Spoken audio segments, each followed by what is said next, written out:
Hey, welcome into our downtown Phoenix studio. I'm Rob Werner, and this is Devin Henry. So Devin, first show back since spring break. Are you ready? Are you feeling rejuvenated?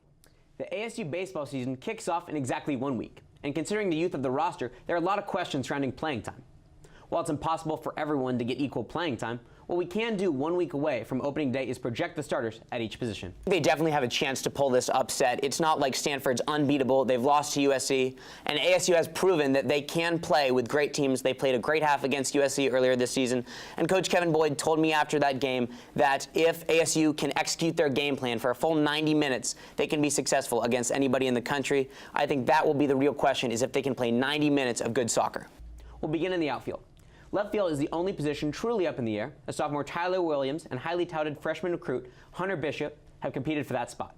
But it looks like Bishop will be given the nod as the starter. Center and right field will be patrolled by two 2016 Pac-12 All-Conference honorable mentions.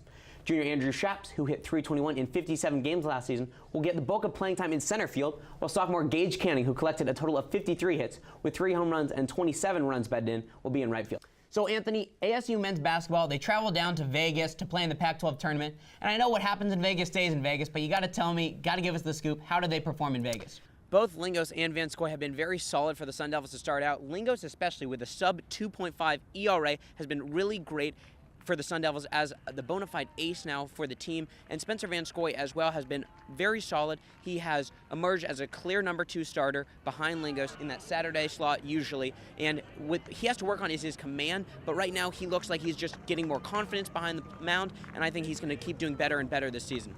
Well, Stanford's been really great against ranked teams this year. They're 4-1-1 against ranked teams this year. They've beaten Minnesota, they've beaten Florida, and I think their most important win of the season actually came when they beat UCLA in double overtime away in Southern California. I think that was the most impressive win, and I think that sort of catapulted the Stanford team into believing that night in and night out, they could beat anybody in the country. Completely. I think we've definitely seen that confidence out of Lingos early on this season. I think we can see that in the 29 strikeouts he's produced, or the over 25 innings pitched that he's had already in 2017. I think that he looks like a different pitcher. I think that his confidence is showing on the mound, and I think that he's really helping the Sun Devils early on. And I think if ASU wants to have a chance this Sunday, they need Madison Stark and Mackenzie Grossman, two of ASU's most veteran defenders, to step up and anchor down that defense for ASU.